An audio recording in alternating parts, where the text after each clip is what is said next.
À travers la carrière d'Audry, on peut dresser tout un panorama du cinéma français qui a énormément changé de l'époque des années 30 aux années de l'après-Nouvelle Vague jusqu'aux années 70. Et en fait, ce qui je trouve intéressant à partir d'Audry, c'est de se poser des questions, alors qu'on va voir dans quel ordre on les prend, mais qui ont à voir avec l'accès des femmes à la réalisation ou les questions des métiers du cinéma, puisque Femmes de cinéma, c'est, pour ceux et celles d'entre vous qui ont vu le film sur Alice Guy, c'est se poser la question du rôle des femmes dans le développement du cinéma, dont vous avez dû voir dans le film sur Alice Guy que le cinéma, au début, c'est une invention. L'invention, c'est le cinématographe, mais le cinématographe, c'est pas ce qu'on connaît aujourd'hui, c'est la machine. C'est cette caméra qui permet non seulement d'enregistrer ce qui passe devant elle, mais de le projeter en même temps. Et donc, en fait, on n'est pas du tout, au début du cinéma, dans l'idée d'un art, et encore moins de quelque chose qui va raconter des histoires. Et c'est vrai que l'apport d'Alice Guy a été de penser que le cinéma pouvait servir à raconter des histoires, comme le théâtre, comme la littérature, comme l'opéra. Et donc, en fait, l'exemple d'Alice Guy est assez révélateur d'une tendance qui existe toujours aujourd'hui, avec, vous avez peut-être suivi ce qui s'est passé la semaine dernière à la cérémonie des Césars, où la question de la place des femmes dans cette industrie s'est posée de manière assez virulente par endroits. Mais en tout cas, les femmes ont toujours travaillé pour le cinéma. C'est-à-dire que dès le début, Alice Guy est un exemple, mais il y en avait à tous les postes. C'est-à-dire qu'en fait, le cinéma est une invention, mais à bien des égards, elle a recyclé, c'est une industrie qui a recyclé des arts qui existaient déjà, que ce soit au niveau des costumes, que ce soit au niveau des décors. Et il y a des postes, évidemment, qui sont créés par le cinéma, comme celui de monteuse, et je dis monteuse à dessein, puisque les femmes y ont été pendant très longtemps très nombreuses, puisque on pensait que le montage, qui à l'époque n'était pas évidemment numérisé et qui se faisait en coupant et en collant, et donc on pensait que les femmes, avec leurs petits doigts, c'était comme de la couture, c'est-à-dire qu'on avait des parallèles qui étaient faits entre le montage et d'autres activités considérées comme féminines, et qui font que le montage, pendant très longtemps, a été une activité que les femmes ont occupée. Et d'ailleurs, c'est intéressant quand on regarde, par exemple, les Césars, qui est un des moyens d'évaluer cette question-là. Les Césars donc, sont nés en 75-76. Et moi, je m'étais intéressée comme ça aux nominations. Et pendant très longtemps, au César, il y avait une majorité, pour les nominations pour le montage, il y avait une majorité de femmes. Parce que pendant très longtemps, les femmes étaient majoritaires dans le montage. Si vous regardez les chiffres aujourd'hui, et en particulier les enquêtes qui ont été menées par le CNC, justement sur la place des femmes dans l'industrie cinématographique, ça n'est plus le cas. Et ça n'est plus le cas puisque depuis un petit moment déjà, on est passé au montage numérique, et vous savez aussi bien que moi que l'informatique n'est pas nécessairement un domaine où les femmes sont majoritaires, et donc en fait les monteuses qui travaillaient à l'ancienne ne se sont pas nécessairement formées pour devenir monteuses sur des ordinateurs, et les hommes qui étaient déjà dans les métiers informatiques ont investi ce domaine-là. Donc je parle souvent de cet exemple parce que contrairement à un grand nombre de métiers qui restent très genrés, c'est-à-dire que si vous regardez les chiffres du CNC, vous vous rendez compte qu'il y a des activités qui restent à 99, je ne sais combien féminines, en particulier le rôle de la script. Vous avez aussi des activités qui restent à 99, je ne sais quoi masculines, comme les techniciens et les électriciens. C'est-à-dire que sur un plateau, vous avez un certain nombre d'activités, de fonctions qui sont tenues par les hommes et par les femmes selon des schémas qu'on peut trouver aujourd'hui un petit peu archaïque, pour ne pas dire autre chose. Et donc, en fait, l'exemple d'Audry, pour revenir à elle, est intéressant puisqu'elle commence dans les années 30, à un moment où le cinéma est moins organisé qu'il ne l'est aujourd'hui, et où, de façon peut-être un peu paradoxale, il est plus facile pour les femmes de trouver une place, parce que ce n'est pas organisé comme ça le sera par la suite. Et donc elle fait les activités typiques des femmes à cette époque, qui est celui de script. Mais ça, cette particularité de la script, on la retrouve encore aujourd'hui. Donc c'est un des domaines dans lesquels les choses bougent peu, et c'est quelqu'un qui va progressivement grimper les échelons, puisqu'en fait, ce qui m'a beaucoup intéressée avec avec Audrey, c'est le fait que quand on regarde les trajectoires et quand on regarde comment les hommes accèdent à la réalisation, on se rend compte que ce n'est pas tout à fait la même chose qu'avec les femmes. C'est-à-dire que très souvent, les femmes vont faire monteuse, par exemple, et puis des occasions vont leur permettre de passer à la réalisation, alors que chez les hommes, on a pendant très longtemps la question de l'assistanat. Donc on va être deuxième, troisième, deuxième, premier assistant, et puis il y a des circonstances qui permettent aux hommes de passer réalisateurs. Par exemple, la Deuxième Guerre mondiale, avec le départ d'un grand nombre de cinéastes confirmés, va permettre à des jeunes qui piaffaient dans l'ombre de passer à la réalisation. Je pense à Melville, mais il y en a d'autres. Alors que pour les femmes, c'est des chemins un petit peu moins tracés. Et je trouve ça assez fascinant de voir que ce sont des parcours qui n'ont pas d'équivalent chez les hommes. En tout cas, Audrey, elle, commence Script, va être assistante de Pabst, d'Ophuls, c'est-à-dire ces cinéastes qui ont fui l'Allemagne après 1933 et qui vont travailler dans le cinéma français. Donc elle travaille quand même avec des réalisateurs de renom et elle va littéralement se former sur le tas. Et ça, c'est quelque chose qui, avant le développement des écoles, il y avait eu l'école Vaugirard en 1925, il y a eu des écoles qui ont formé les ingénieurs du son à partir du moment où le cinéma cesse d'être muet et devient parlant, mais on a l'organisation des écoles de cinéma, c'est plutôt dans la période de l'après-guerre. Et ce qui est intéressant avec Audrey, c'est qu'elle est une des rares femmes. Alors j'ai découvert en voyant un documentaire de Yannick Bellon, que vous connaissez peut-être de nom, qui était une grande cinéaste, dont on attend toujours de voir la rétrospective des films à la Cinémathèque ou à l'Institut Lumière, parce que c'est quelqu'un qui a une carrière d'une richesse extraordinaire et c'est quelqu'un d'un très très grand talent. Yannick Bellon a elle aussi étudié ce que j'ai découvert dans ce documentaire, avec Audrey au Centre des artisans du jeune cinéma qui était installé à Nice, à l'époque où Nice n'était pas encore occupée pendant la guerre. Et c'est cette structure qui va ensuite revenir à Paris à la fin de la guerre et devenir l'IDEC. L'IDEC, je ne sais pas si ça vous dit quelque chose, mais c'est devenu ensuite la FEMIS. Et la FEMIS est aujourd'hui la voie royale pour accéder à la réalisation. Et la FEMIS, contrairement à ce qu'on a... Enfin, l'IDEC et la FEMIS, contrairement à ce qu'on a pu voir avec le CATJC, où et Audrey et Bellon donc, ont étudié pendant la guerre, étaient des écoles où là, par contre, on a pendant très longtemps conseillé aux femmes de faire du montage plutôt que de la réalisation. C'est-à-dire qu'il y avait quand même dans ces écoles, une fois que le cinéma s'institutionnalise, en tout cas dans la formation, on n'a pas nécessairement une volonté de mixifier, si je peux utiliser ce terme, la plupart des postes. Et en fait, on tend à renvoyer les femmes à des activités qu'elles ont pu pratiquer dans les années 30, comme par exemple le montage. Enfin, juste une petite anecdote qui n'est pas totalement anecdotique, qui est les grands classiques du cinéma des années 30, tous les Renoir, les Pagnol, les Carnet, etc., ont été montés par des femmes. Et ça, c'est intéressant parce que le montage, c'est vraiment, pour moi, en tout cas, un aspect fondamental du cinéma. C'est le montage qui raconte l'histoire. Hein. Il y a d'autres éléments évidemment très importants, mais quand je cite dans mon petit ouvrage La femme et cinéma cette phrase de Godard qui dit tourner masculin, monter féminin, et c'est intéressant parce que c'est vraiment une manière de penser le cinéma de façon très genrée, mais en excluant les femmes de la réalisation. Et en fait, la réalisation au cinéma, contrairement à d'autres arts où les femmes ont toujours, là encore, les femmes ont été présentes dans absolument tous les arts, on redécouvre des musiciennes qui ont écrit des opéras.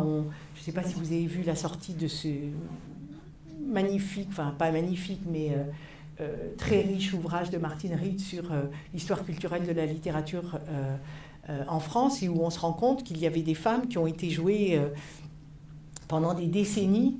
Les femmes dont pour vous dire, j'ai même oublié le nom parce que j'ai lu l'information, j'étais tellement sidérée de voir que leurs pièces étaient jouées non-stop et ces femmes ont totalement disparu. Et en fait, le fait que personne ne connaisse Jacqueline Audry, c'est un bon exemple, comme le fait que si peu de personnes connaissent Alice Guy, un bon exemple de la difficulté des femmes à rester dans l'histoire avec une caractéristique qu'elle partage avec énormément d'autres artistes, c'est-à-dire que si on s'intéresse à la place et la participation, le rôle des femmes dans les arts, on se rend compte qu'elles ont eu, pour beaucoup, c'est le cas d'Audrey, c'est le cas d'Alice Guy, une reconnaissance de leur vivant. Et quand on regarde les femmes auteurs, quand on regarde les femmes peintres, sculptrices, etc., beaucoup peuvent avoir eu, je ne sais pas, le prix de Rome, des prix très très importants, avoir des commandes même de la part de grandes institutions, c'est-à-dire avoir une reconnaissance de leur vivant qui ne va pas les empêcher de disparaître dès lors que le temps passe, c'est-à-dire que ces noms disparaissent. Et en fait, la postérité, qui est un sujet vraiment qui m'intéresse, parce que les femmes ils sont assez impuissantes, c'est-à-dire comment est-ce qu'on fait pour se maintenir dans l'histoire collective.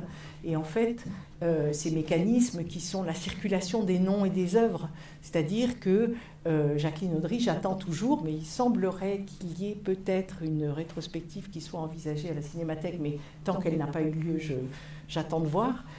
Tant que les œuvres ne circulent pas, c'est-à-dire tant qu'on ne les rend pas accessibles au plus grand nombre, que ce soit par des rétrospectives, que ce soit par, je ne sais pas moi, de mettre leurs films dans des programmes d'enseignement du cinéma, par exemple, donner leur nom à des édifices, à des écoles. Il n'y a pas de lycée Alice Guy, alors qu'on a beaucoup de lycées François Truffaut, d'ailleurs.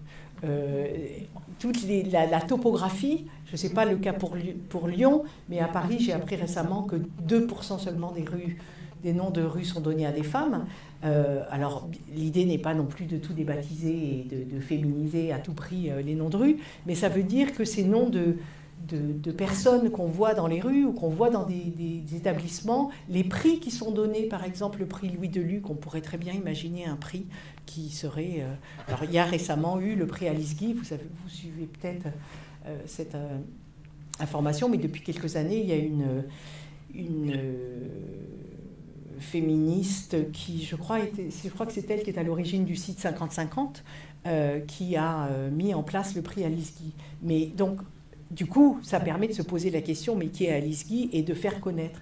Mais tous ces mécanismes qui permettent à une œuvre et à une auteure ou une autrice ou à une cinéaste de rester dans la mémoire collective ne sont pas toujours mobilisés.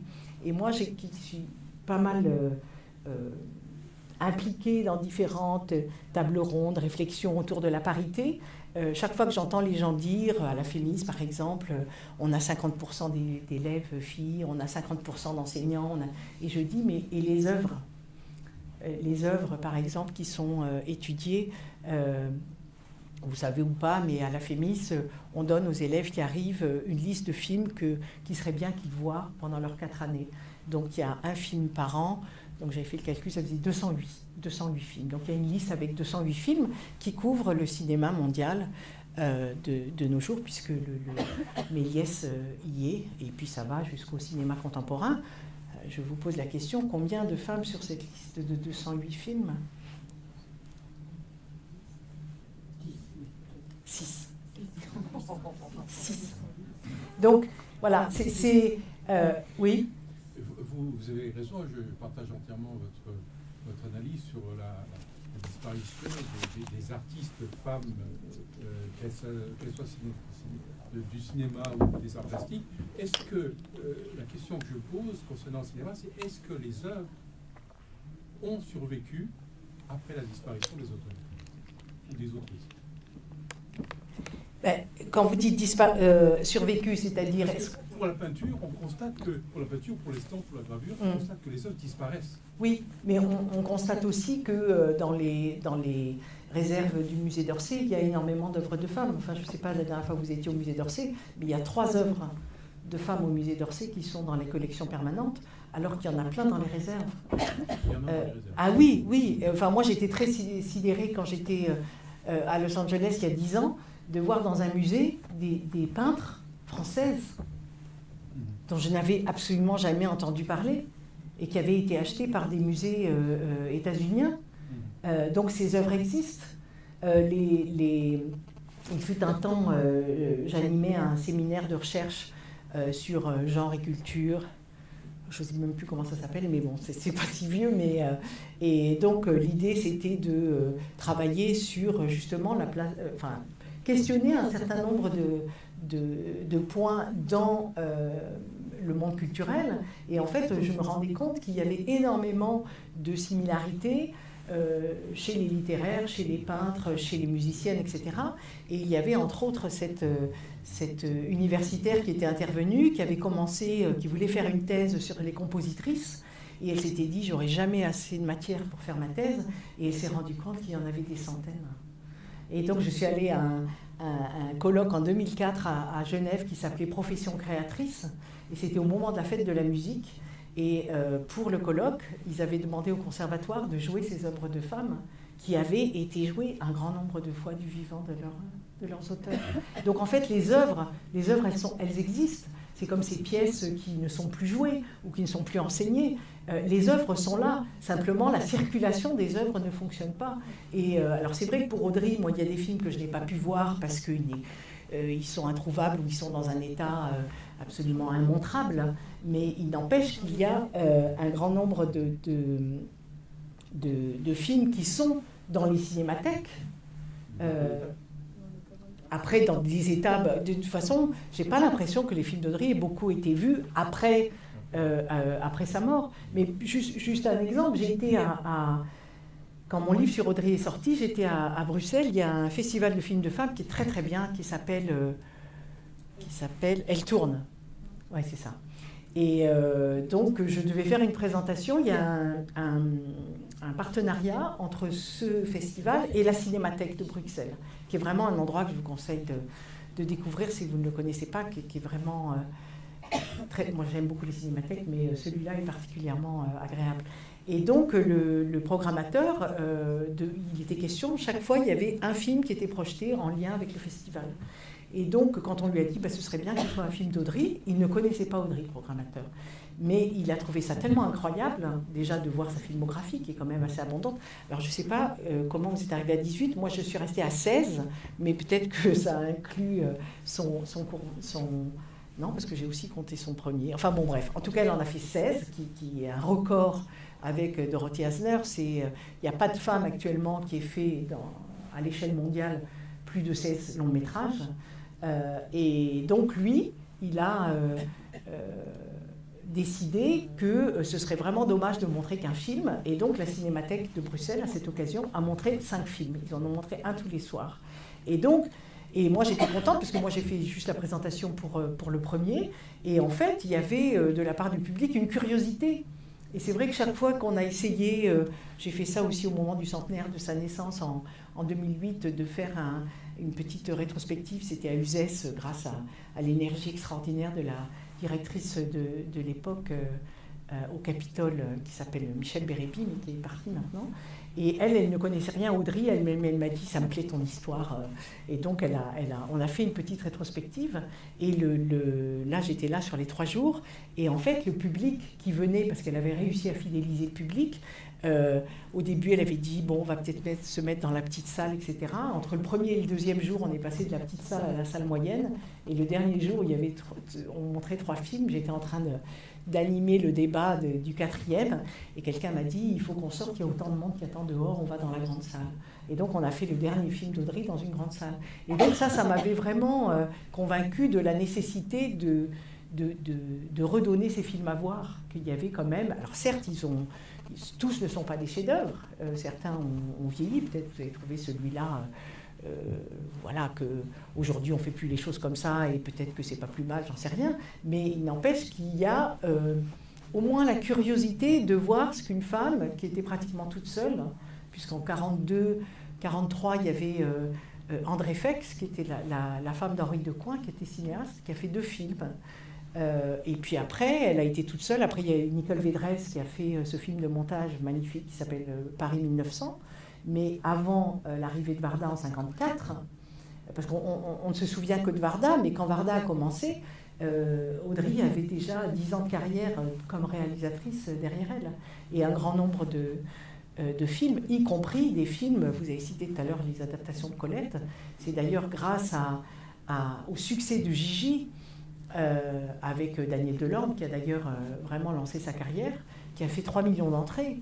Alors bon, 3 millions d'entrées en 1949, c'est pas tout à fait pareil que 3 millions d'entrées aujourd'hui, même s'il faut se dire qu'en 1949, au niveau démographique, la France n'était pas aussi peuplée qu'elle l'est aujourd'hui, donc ça représentait quand même du monde, mais c'était aussi l'époque où les films millionnaires ou multimillionnaires étaient très nombreux du fait de la popularité du cinéma comme pratique culturelle. C'est-à-dire que vous avez, je ne sais pas si vous suivez ce genre d'informations, mais moi ça me fait toujours un peu sourire quand j'entends « bonne année pour le cinéma français, on a vendu, je ne sais pas moi, 200 millions de tickets ». C'est bien. Enfin, en 1947, on était à 430 millions. Donc ça permet un peu de relativiser, surtout que la population n'était pas tout à fait la même à l'époque. Et c'est vrai qu'Audrey est un cas un petit peu à part, et on peut se demander jusqu'à quel point, justement, le fait qu'elle soit à part n'ait pas contribué à son... Ça, plus la nouvelle vague, n'ait pas contribué aussi à son effacement progressif. Parce qu'une femme fasse du cinéma, je veux dire, c'est tolérable, il y en a toujours eu. Qu'une femme ait du succès et puisse tourner. Audrey, à une époque, elle a quand même tourné de façon extrêmement régulière, avec des budgets équivalents à ceux de ses collègues masculins, donc avec des stars de l'époque. Elle a fait un film de KPDP que je vous conseille de voir, qui s'appelle Le secret du chevalier Léon, qui est vraiment un film coproduction italo-yougoslavo-française, comme on en trouvait dans les années 50-60, grand spectacle technicolore, avec évidemment les combats à l'épée typiques de ce cinéma-là, et des films qui rencontraient un public important, puisque à partir de 1945 et l'instauration du CNC, on a un système de comptabilité qui permet réellement d'évaluer le succès d'un film. C'est-à-dire qu'avant cette période-là, les salles, la distribution n'est pas organisée, n'est pas centralisée, et donc en fait il est beaucoup plus difficile de savoir combien d'entrées un film a pu faire. À partir de 1945, c'est le CNC qui gère ces questions-là, y compris d'ailleurs qui met en place ce qui permet au cinéma français aujourd'hui encore de survivre, puisque vous savez ou vous ne savez pas, mais chaque fois que vous allez au cinéma, il y a un pourcentage du prix de votre ticket qui va gonfler les caisses du CNC et qui va être reversé sous la forme d'aide au cinéma français. C'est-à-dire que les je ne sais combien de millions d'entrées du Titanic ont permis au cinéma d'auteur d'être réalisé dans les années qui ont suivi. Et c'est ça qui permet au cinéma français aujourd'hui de survivre là où le cinéma italien, britannique et d'autres pays européens a complètement périclité. Donc en fait, au sein de cette industrie-là, c'est vrai qu'il y a une place pour des femmes, mais ce qui m'intéresse, c'est la façon dont les femmes bénéficient d'un système qui n'est pas fait pour elles. C'est-à-dire qu'en France, comme vous le savez, il n'y a pas de discrimination positive. Enfin, je trouve que c'est une très mauvaise traduction d'ailleurs de positive discrimination, c'est pas du tout ça ce que ça veut dire, mais bon, en tout cas, à part le 6% pour les personnes handicapées, mais il n'y a rien qui permette en France, puisque c'est anticonstitutionnel, de privilégier, vous avez dû voir ça dans différents domaines, tout est fait pour une égalité des citoyens, indépendamment des mécanismes qui font que certains sont moins égaux que d'autres, on pourrait dire.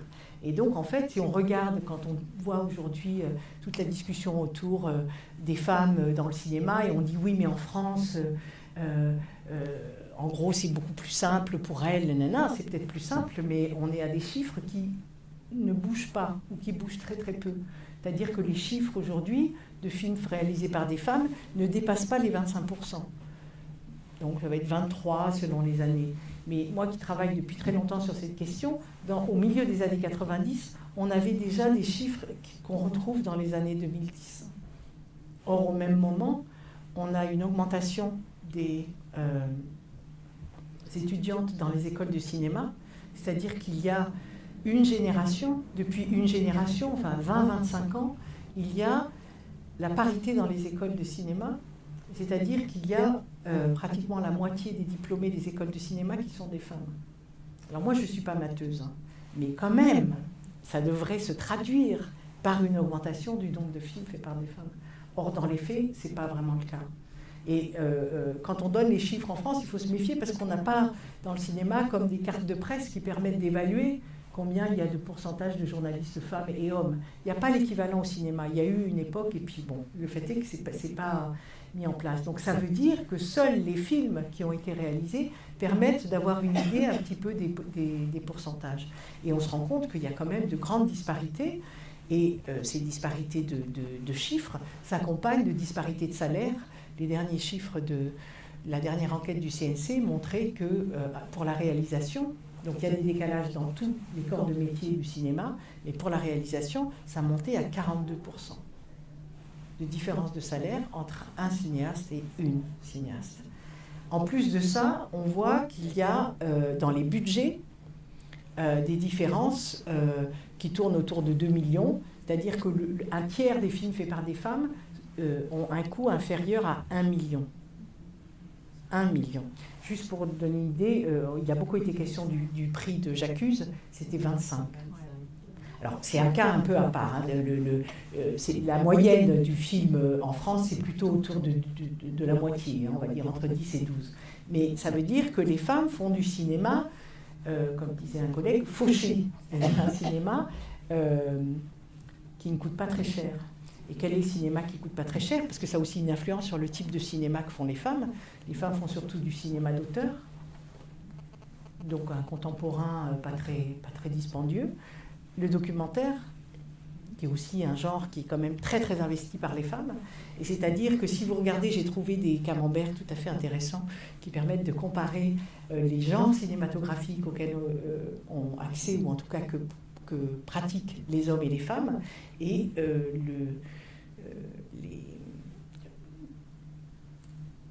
la variété est bien moindre pour les femmes. Ça ne veut pas dire qu'elles n'aient pas envie de faire des films de science-fiction ou des films historiques, mais ce sont des genres qui sont trop coûteux, et donc en fait on les retrouve beaucoup plus dans un cinéma plutôt d'auteur à 1 ou 2 euros. Le film de Céline Sciamma, Portrait de la jeune fille en feu, il a un petit peu moins de 5 millions d'euros, ce qui est important, d'abord parce que c'est un film historique, mais qui est important si on regarde le paysage total de ce à quoi les femmes ont accès quand elles font du cinéma. Et donc en fait, ça a une influence aussi sur ce qui est raconté, ce qui est montré. Alors tout à l'heure, il a été question des films d'Audry. Audry n'a fait que des adaptations, mais à une époque où, et c'était d'ailleurs une des critiques de la Nouvelle Vague, le cinéma de la 4e République ou de l'après-guerre était surtout un cinéma d'adaptation. Et d'ailleurs, vous aviez dans l'équipe, vous aviez le scénariste, mais vous aviez des dialoguistes, vous aviez des personnes qui travaillaient à partir d'œuvres très souvent de la littérature française du 19e mais aussi du 20e siècle, les classiques, avec toute une armada d'écrivains ou de dialoguistes scénaristes qui étaient à des années-lumière de ce qu'on va voir par exemple avec Truffaut-Godard qui travaille sur, enfin au départ en tout cas, puisque Truffaut quand même va se mettre aussi à adapter au cours de sa carrière, mais au départ on est avec des scénarios originaux et puis une seule personne qui va faire, enfin c'est Dieu, entre guillemets, c'est-à-dire un peu, ça me rappelle un petit peu ce qu'on disait sur Balzac dans mes cours de littérature. Vous savez, c'est le narrateur omniscient, celui qui fait tout, celui qui voit tout dans la vie de ses personnages. Le cinéaste dans la Nouvelle Vague, c'est un petit peu ça, c'est celui qui pense l'histoire, qui va écrire les dialogues, etc. C'est-à-dire qu'on va passer à un cinéma peut-être tout aussi bavard, comme disent, je trouve, mes étudiants étrangers, ils trouvent le cinéma français très très bavard, mais sans avoir nécessairement les postes de dialoguistes qu'on pouvait trouver dans le cinéma de la 4e République. Donc en fait, quand je parlais tout à l'heure du fait que Audry est un peu une exception, c'est quelqu'un qui a une carrière assez régulière jusqu'après la Nouvelle Vague, où là les choses un peu sont plus compliquées pour elle, mais aussi même en termes de budget, parce que j'ai pu aux archives de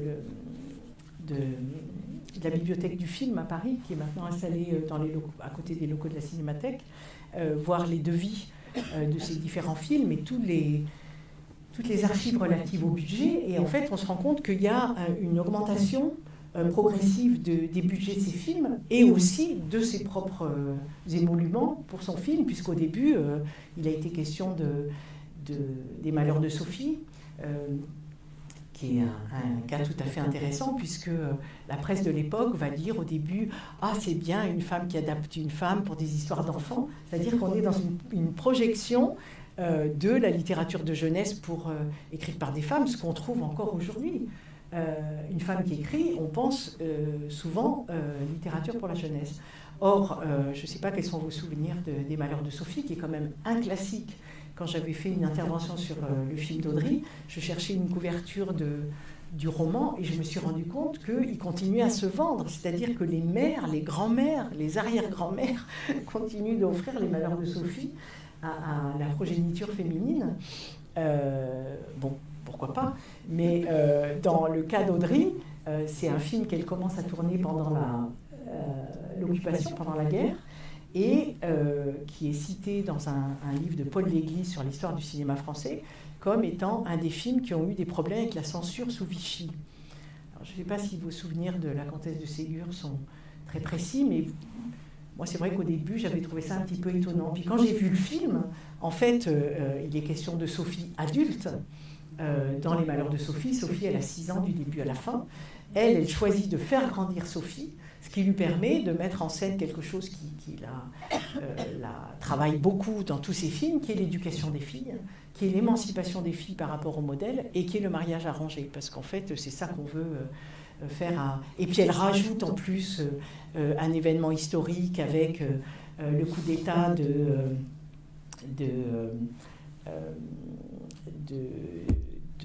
1851, et donc en fait, bref, elle rajoute des événements historiques qui lui permet, pendant la guerre, de recréer une opposition entre les loyalistes, entre guillemets, et les autres, qui rappelle sans doute un petit peu trop pour Vichy l'opposition entre les pétainistes et les résistants. Et donc en fait, elle fait sa sauce, et pour moi, ce film, Les Malheurs de Sophie, qui a l'air tout à fait, comment dire, pas indolore, mais oui, pratiquement. Hein, c'est voilà, une jolie histoire de la comtesse de Ségur adaptée par une femme autour d'une petite fille, devient une espèce de brûlot que Vichy veut interdire, ce qui est quand même assez cocasse finalement, surtout quand on voit finalement le film qui n'a rien de particulièrement révolutionnaire. Hein, c'est un peu comme Olivier interdit au moins de 16 ans. Moins de 16 ans, c'est intéressant. Hein, les interdictions, l'histoire de l'interdiction ou des âges pour les films dit beaucoup de choses, dit beaucoup plus sur la mentalité de l'époque que sur le film et ce que le film peut montrer.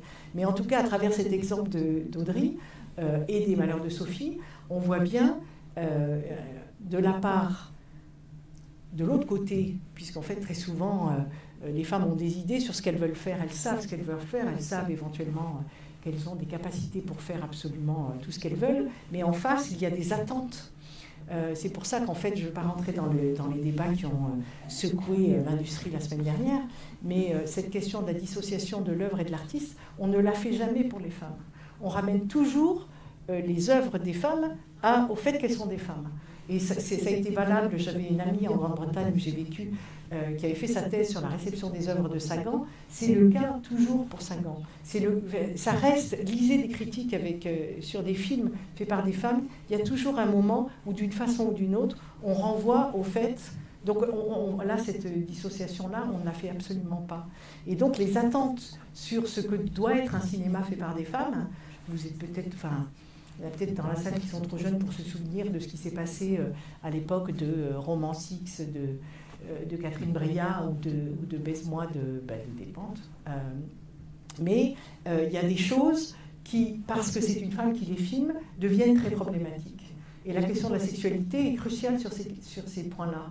C'est-à-dire qu'on peut imaginer, même si ça fait partie des si qui peuvent être un peu vains, mais on peut imaginer qu'un film qui a créé scandale parce que c'est une femme qui l'a fait, ou un roman, ou une œuvre picturale. Je connais un exemple comme ça d'une peintre il y a 2 ans en province qui a eu des problèmes pour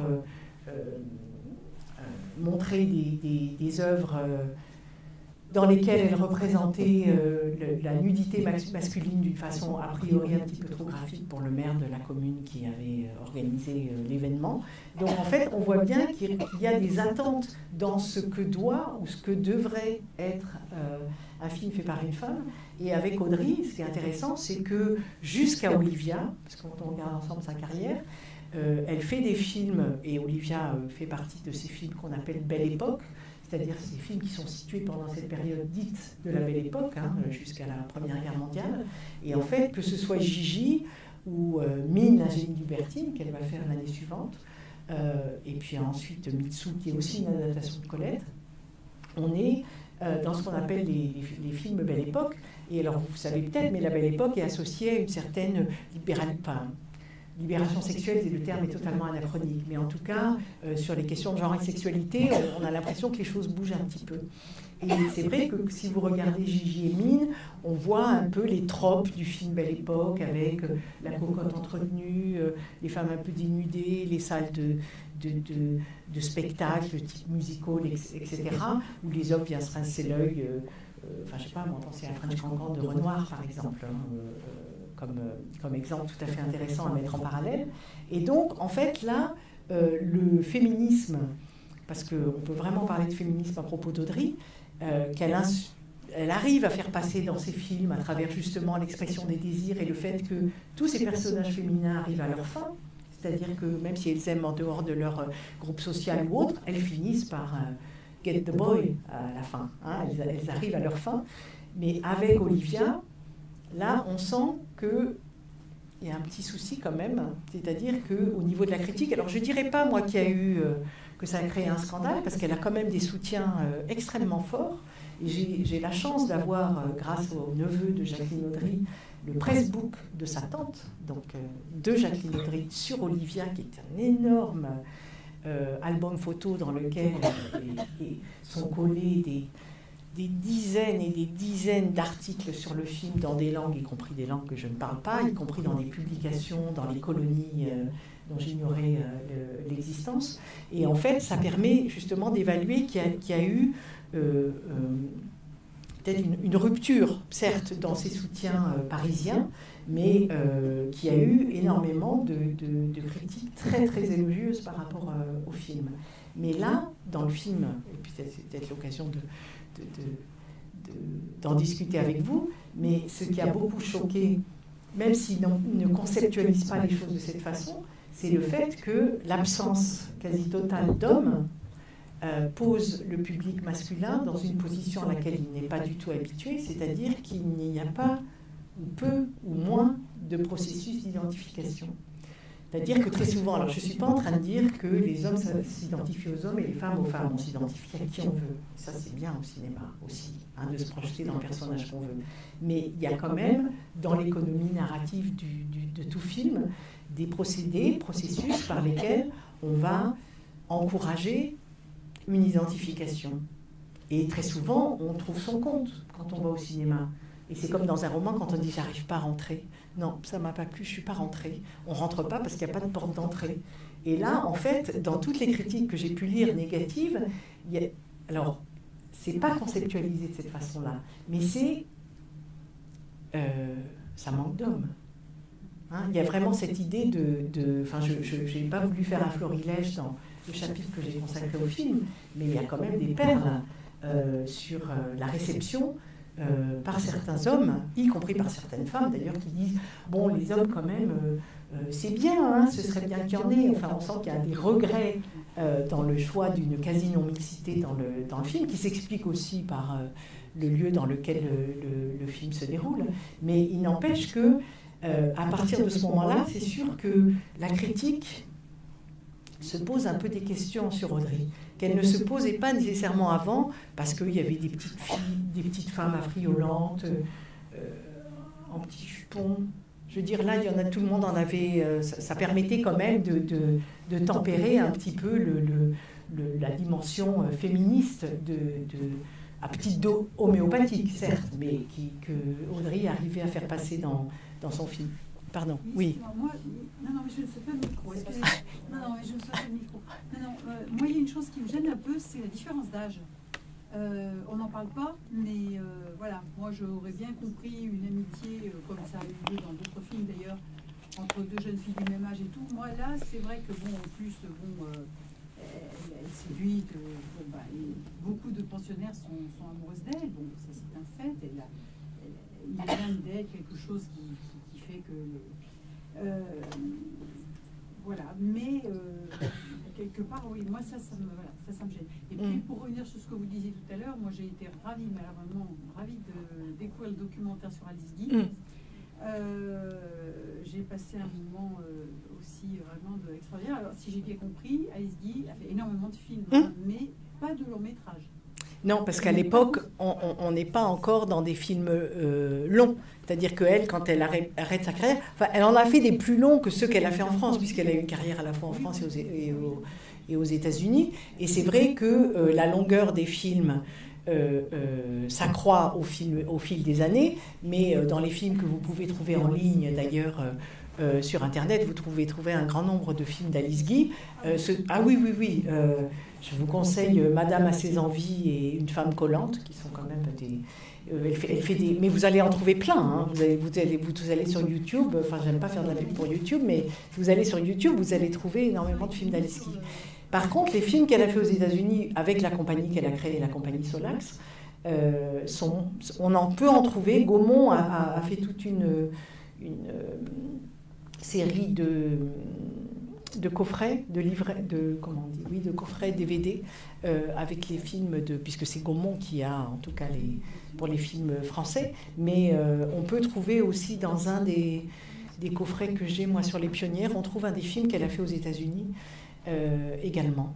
Et donc ils sont un peu plus longs. Alors c'est pas comme Griffith avec son film qui fait 3h15, Intolérance, mais bon, il n'empêche que on a des films plus longs. Alors le métrage, c'est combien de temps?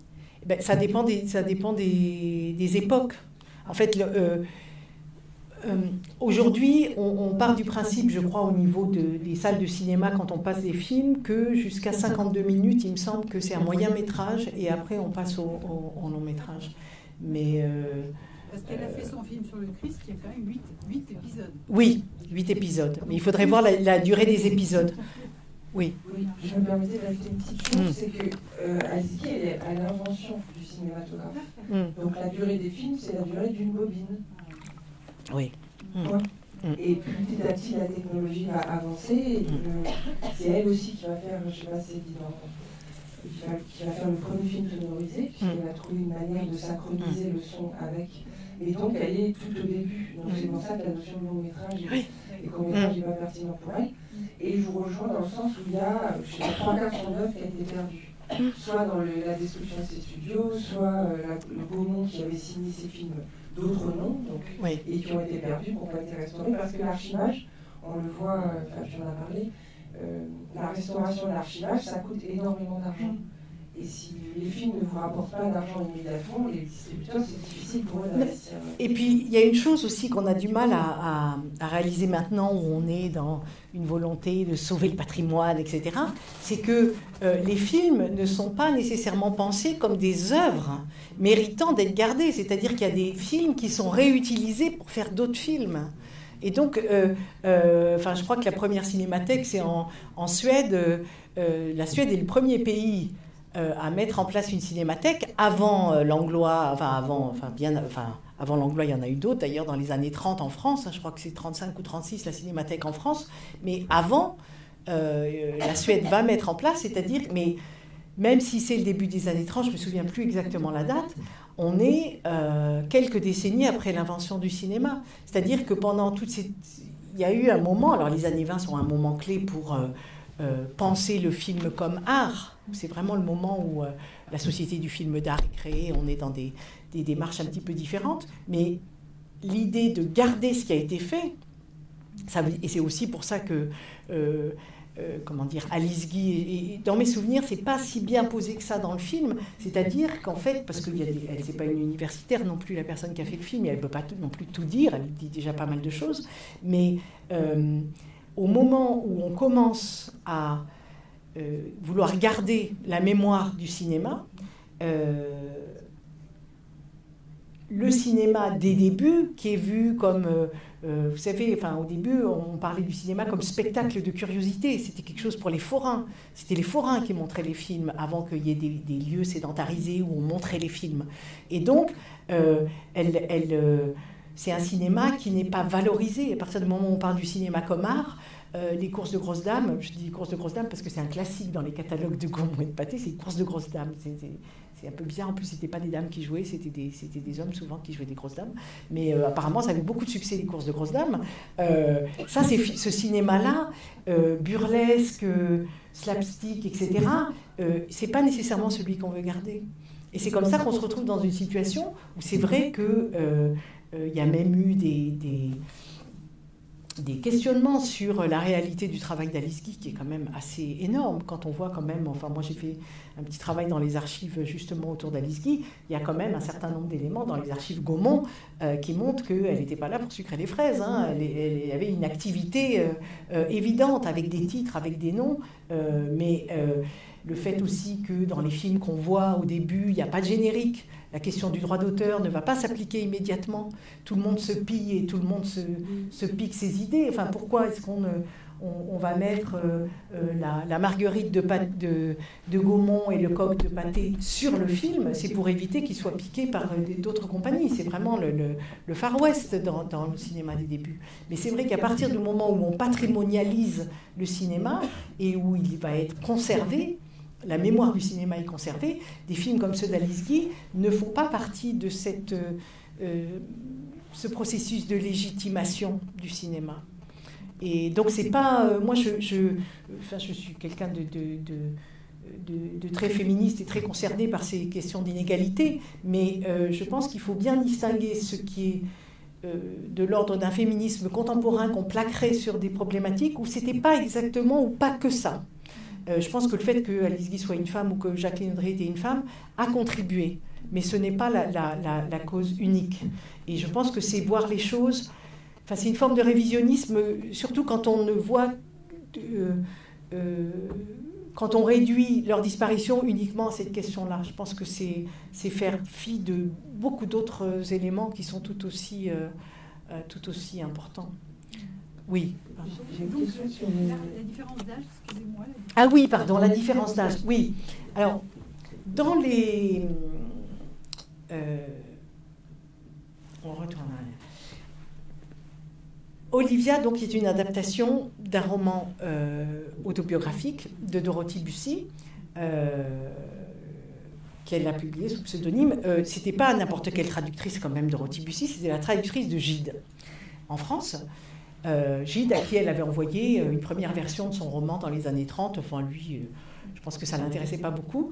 Je n'invente rien là, je me base sur la correspondance. Ils se sont énormément écrits. Il y a plusieurs tomes de la correspondance Bussy-Gide qui permettent de relever un certain nombre de choses, y compris le fait que, quand elle lui raconte que les sœurs Audry, donc Jacqueline et sa sœur Colette, qui a fait lire à Jacqueline le roman de Dorothy Bussy, sont venus à Londres pour lui acheter les droits à prix d'or, apparemment, au tout début enfin, peu après la sortie du livre. Quand elle écrit ce livre, il y a une dimension financière qu'elle ne cache pas, puisque dans les années 30 est sorti en France et en Allemagne le film Jeune fille en uniforme. Jeune fille en uniforme, au début, c'est une pièce de théâtre qui a été écrite par une Allemande, Christa Winslow, qui a été ensuite adaptée par une autre Allemande qui s'appelle Léontine Sagan, et le film sort en 1931. Ça se passe dans un pensionnat prussien avec une discipline absolument terrible, etc. Et on a déjà cette fascination amoureuse d'une élève pour son enseignante. Je ne dis pas qu'elle copie, puisqu'elle raconte son histoire, Dorothy Bussy. Mais ce que je veux dire par là, c'est que cette situation d'admiration, adulation, adoration entre une élève et son professeur est quelque chose qui est familier, entre guillemets, pour le public qui va le voir. Donc là aussi, je pense qu'aujourd'hui, parce que moi c'est un film que j'ai beaucoup utilisé dans mes cours, et il me semble qu'il y a eu un moment où quelqu'un, enfin c'était des étudiants américains, avait parlé de pédophilie. Elle a 17 ans. Bon. Et puis en plus, bon, je sais pas trop quoi en penser, parce que je trouve que le terme est peut-être un peu excessif par rapport à la relation, d'autant qu'on est dans quelque chose... Alors après, on pourrait dire aujourd'hui, en utilisant des termes contemporains, que la pauvre Olivia est sous emprise et que Mademoiselle Julie... bon, le fait est qu'il y a un personnage avec un charisme, et Audrey le dit d'ailleurs très bien, elle dit toutes les femmes ont cette expérience, enfin je suis sûre que parmi vous, il y a eu cette prof que vous avez admirée, qui a fait, que vous avez fait le métier que vous avez fait, ou qui je sais pas, non, enfin... Le président de la République, par exemple.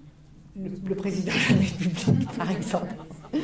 Je ne sais pas si ça passe de la même façon pour les garçons, pardon. Mais pour ces fascinations, adulation, admiration, adoration, de même sexe, ça ne veut pas dire pour autant que les filles deviennent lesbiennes. Enfin, Dorothy Bussy, c'est un one-off. Ça lui est arrivé une fois, cette adoration, puisqu'elle, en fait, elle étudiait dans un établissement à Fontainebleau qui était tenu par deux femmes, qui étaient un couple. Donc déjà, c'était Caroline Dussault et l'autre, son nom m'échappe, Marie Souvestre. Donc c'était ce couple de femmes qui avait monté cet établissement pour jeunes filles de bonne famille à Fontainebleau. Et donc, en effet, il y a cette différence d'âge, mais qui est aussi, il faut voir que dans le contexte de l'époque du film, c'est-à-dire la fin du 19e siècle, quelles sont les situations de relations intergénérationnelles, à part les relations familiales. C'est des relations enseignants-enseignés.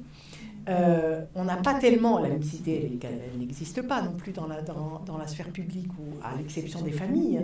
Et du coup, c'est vrai que ceci explique peut-être cela, je n'en sais rien. Ça n'empêche qu'on va trouver mais je dirais que c'est plus tardif si on prend la littérature, par exemple. C'est plus tardif, ces amitiés entre filles, amitiés amoureuses entre filles, si vous pensez à Violette Leduc, si vous pensez à qui, enfin, il y en a un certain nombre comme ça d'auteurs, d'autrices qui vont mettre en scène des amitiés amoureuses dans un cadre de pensionnat. Mais là, la différence d'âge, je ne sais même pas si elle est pensée comme différence d'âge, c'est plus une différence de statut entre le charisme de l'adulte. Enfin, la scène, moi je trouve, bon, alors c'est Edwige Feuillère, je trouve Edwige Feuillère absolument époustouflante dans ce film. Et puis en plus, elle joue sur son image de comédienne de théâtre. Et ces scènes de lecture qu'elle fait aux élèves, enfin, j'appelle ça dans mon livre le coup de Phèdre, enfin même si c'est pas Phèdre mais Andromaque, parce que c'est vraiment de l'ordre du coup de foudre par racine interposée.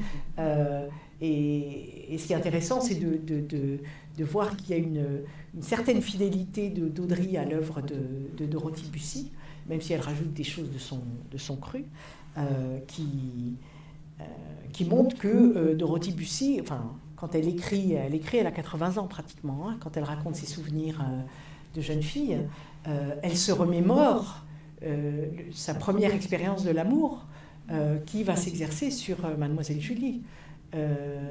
Et donc, je pense qu'on l'aperçoit et on l'interprète aujourd'hui d'une façon sans doute un petit peu différente de ce que ça avait pu être dans le passé. Mais je sais que ça fait partie des choses dont les spectateurs et spectatrices qui ont vu le film ont pu parler après l'avoir vu quand le film est ressorti. Mais...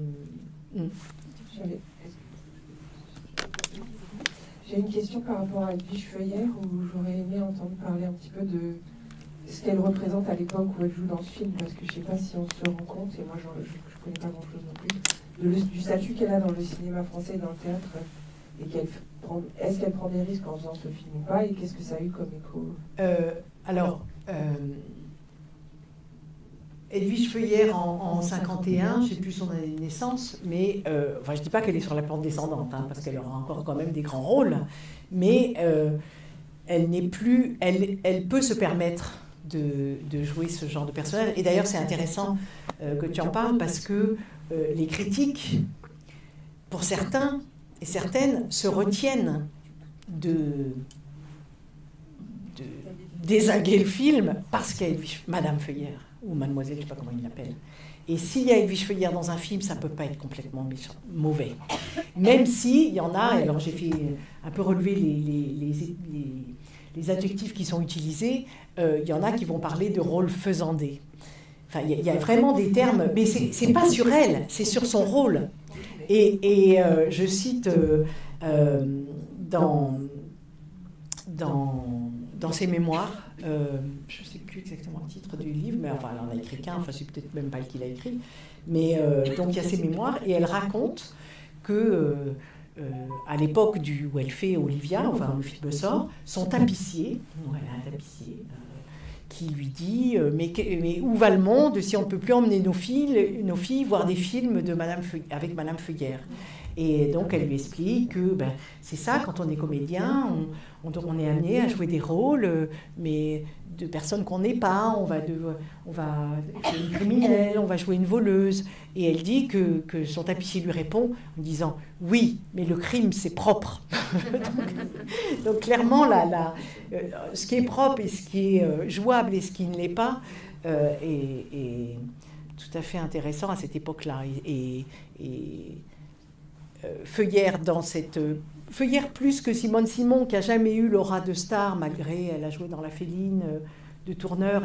Elle a eu quand même son petit moment de gloire, Simone Simon. Mais Edwige Feuillère, c'est quand même la grande dame du cinéma français, d'autant et du théâtre français, puisqu'elle a commencé dans les années 30. Elle va jouer beaucoup dans le théâtre, et pas seulement d'ailleurs de Cocteau. C'est quand même une personne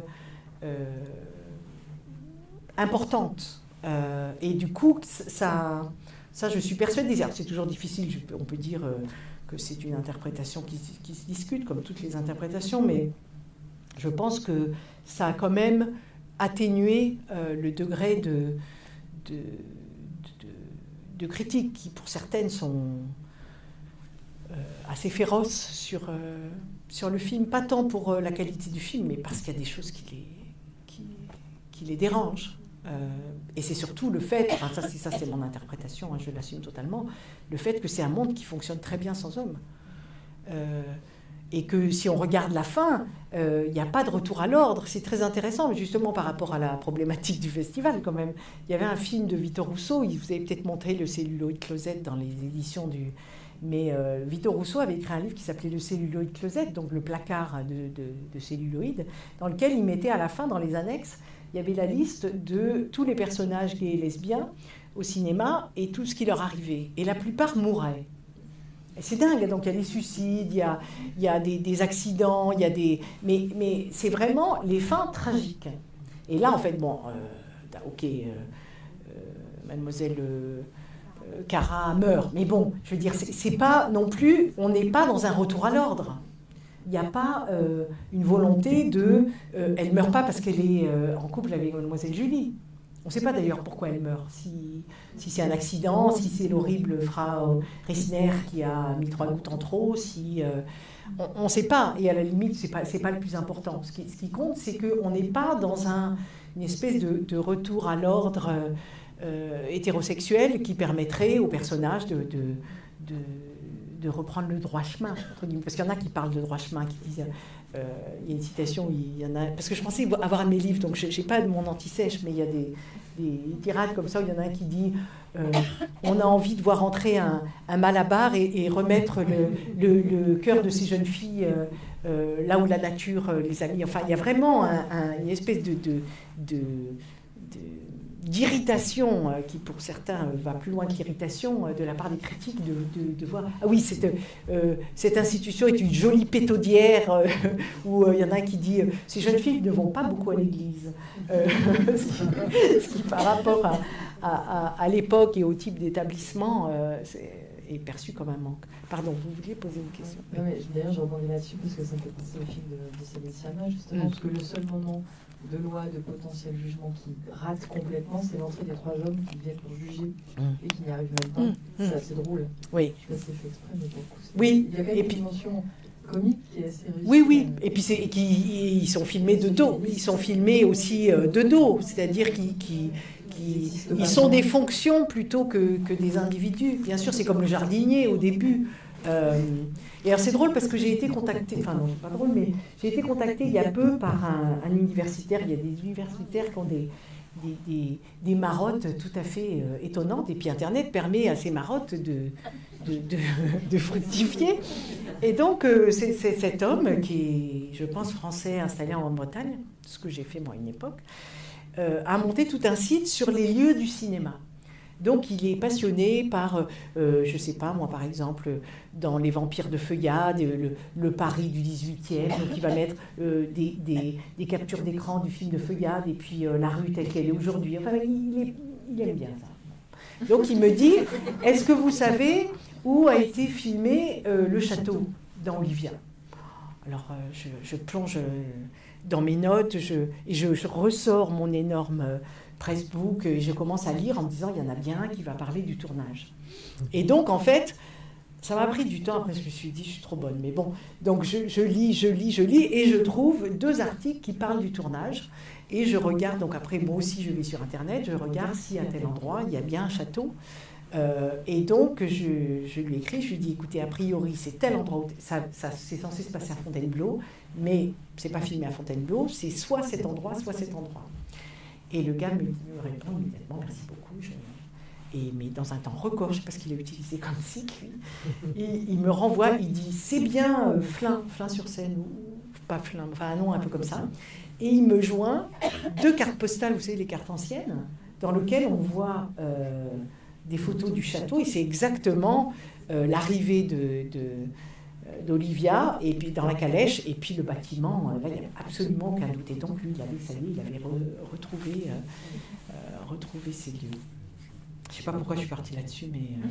Et moi, j'avais une question, en fait, sur la construction du film, l'esthétique. Alors, je ne sais pas si vous avez pu justement avoir accès à des archives radiophoniques ou éventuellement même déjà enregistré le film à l'époque, de Jacqueline Audry. Est-ce qu'elle a théorisé son film? Est-ce qu'elle a eu une note d'intention esthétique? Parce qu'il y a quand même l'escalier monumental, on tourne autour, des dédoublements de cadres, le jeu sur les cursifs, au niveau esthétique.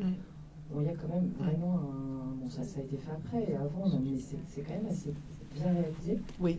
Est-ce que c'est son chef-d'œuvre? Est-ce que c'est elle qui a eu vraiment des envies comme ça d'esthétisme? Alors, déjà, c'est intéressant que vous parliez de ça parce que j'ai fait le parallèle avec Jeune fille en uniforme, où on est dans des angles très très carrés, même l'escalier, etc. Et elle, il y a vraiment, alors bon, l'association du rond féminin, mais il y a l'Astrobal, il y a l'escalier, il y a les fenêtres qui sont en rond, il y a vraiment une volonté, les tables rondes autour desquelles les élèves s'assiedent, il y a vraiment une volonté de... imprimer dans le décor des éléments qui n'étaient pas nécessairement dans le roman. Parce que quand j'ai regardé le scénario qui est à la BIFI, à la bibliothèque du film, ce que j'ai trouvé vraiment intéressant, c'est la façon dont elle met ses petits commentaires. C'est-à-dire que, par exemple, dans les films d'Audry, il y a... alors c'est vrai que quand on regarde un film, on ne les regarde pas comme... Moi, je les regarde après en faisant une capture d'écran. Et c'est sûr, quand on fait une capture d'écran, il y a des choses qu'on voit ne voit pas nécessairement quand on regarde comme ça ce flux d'images. Mais c'est pas grave, parce que c'est là. Et si c'est là, je pense toujours à ce que disait Yann Curis, qui faisait porter du parfum des années 50 à ses comédiennes sur le tournage de Coup de foudre. Bon, ça, le public ne peut pas le sentir, mais c'est pour donner une idée sur le fait qu'il y a des intentions qu'on peut avoir sur un plateau qui ne se traduisent pas nécessairement pour le public, mais qui sont quand même là et qui sont censés avoir une signification. Et là, ce qui m'a frappé dans le scénario, c'est qu'elle va mettre des éléments, c'est-à-dire que là où Dorothy Bussy va parler du bureau de Mademoiselle Julie et de la chambre de Mademoiselle Cara, sans plus de distinction, elle fait en sorte de genrer les espaces. C'est-à-dire qu'elle va dire que le bureau de Mademoiselle Julie est comme un bureau d'écrivain, qu'il y a quand même un bouquet de fleurs, mais que c'est plutôt une cellule de moine, et que la chambre de Mademoiselle Cara, c'est les francs-freluches, etc. Et de la même façon pour les costumes, vous avez remarqué le costume de Mademoiselle Julie, qui est à la fois féminin, je trouve très queer moi, mais féminin, mais pas le même féminin que Mademoiselle Cara. Et que ce soit au niveau des couleurs, au niveau des tissus, au niveau de l'apparence. Et donc là, ce que j'ai pu voir, moi, des scénarios et de ses commentaires sur les scénarios, il y a vraiment une volonté que ça passe et que ça se traduise visuellement. même si le public le sent, ne le sent pas. On sent quand même, moi je trouve, dans les espaces, et ça, c'est pas dans le roman. Donc il y a vraiment une volonté claire dans ses écrits, en tout cas autour du film, de ce qu'elle veut faire passer par les décors et par les costumes. Alors, en revanche, par rapport à cette dimension esthétique, moi je trouvais qu'il y avait aussi, enfin, c'est pas en revanche, mais c'est en plus, l'idée du conte de fées.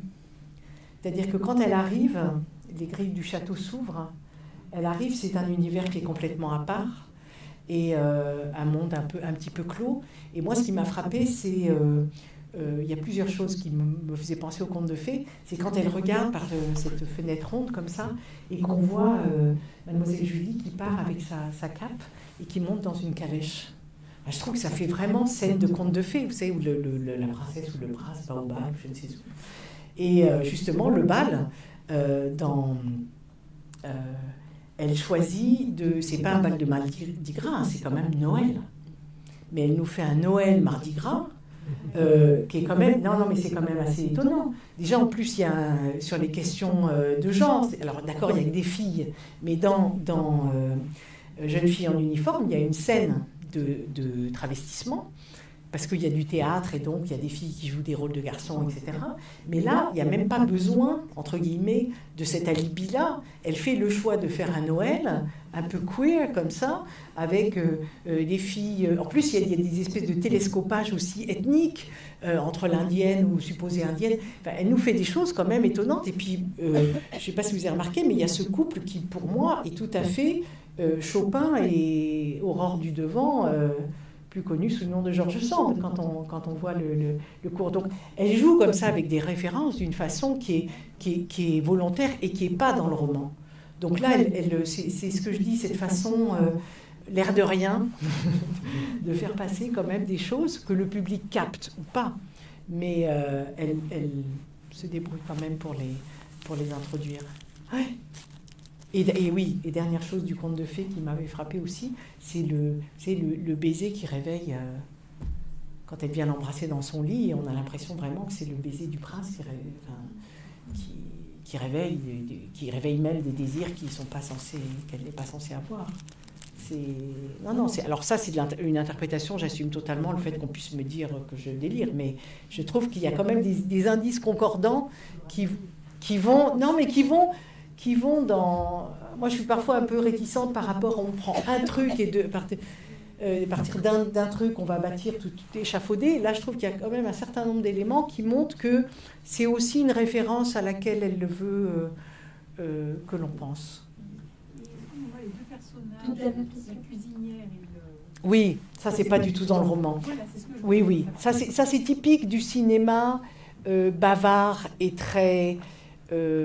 ça c'est très français, ce cinéma de l'après-guerre où vous avez des espèces de joutes oratoires. Moi j'adore le personnage de la prof de maths qui n'est pas du tout dans le roman, et qui est Suzanne Daly, qui joue beaucoup dans les films d'Audry, qui est d'un comique extraordinaire, et puis surtout Yvonne Debray, la cuisinière, c'est un peu le Upstairs Downstairs, qui était une série britannique dans lesquelles, on a vu beaucoup ça dans des films, il y a ce qui se passe, ou dans La règle du jeu, si on veut prendre des références plus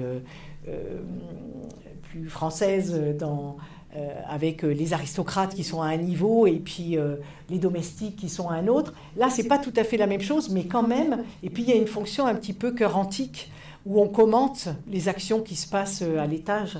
Je trouve ces scènes... En plus, ça fait une espèce de respiration un peu comique. Non, c'est très drôle. Elle avait fait la même chose dans Gigi, parce que dans le texte de Colette, il n'y a pas du tout... Je ne sais pas s'il y en a parmi vous qui ont vu Gigi, que ce soit le Minelli ou le Audry, mais dans le Minelli, c'est Chevalier. C'est quoi son prénom? Le chanteur, là, français. Maurice Chevalier et l'oncle. Et l'oncle, en plus, dans la version de Minelli, c'est Chevalier. Donc, je ne sais pas si vous avez entendu Chevalier parler anglais, mais il a un accent français à couper au couteau. Donc, ça rajoute du comique. Et donc, il y a l'oncle. Mais dans le texte de Colette, il n'y a pas du tout d'oncle. Et donc, en fait, c'est Audry qui rajoute ce personnage dans sa version. Et puis après, Minelli, en fait, c'est un remake du film d'Audrey, c'est pas une adaptation de Colette qui fait. Parce que la présence de l'oncle, pour moi, c'est vraiment l'indicateur que c'est un remake du film et pas une autre adaptation. Mais ça, c'est un peu son... Avec Laroche, Pierre Laroche, c'est son co-scénariste, ça a été aussi son mari. Et c'est lui qui a été scénariste sur Les Visiteurs du Soir, Pierre Laroche. Donc il y a une touche Laroche qu'on retrouve dans pratiquement tous les films qu'ils ont fait ensemble. Et le côté, ces scènes de cuisine, pour moi, c'est vraiment tout à fait Laroche. Enfin, on retrouve ça dans d'autres films qu'elle a fait. On va explorer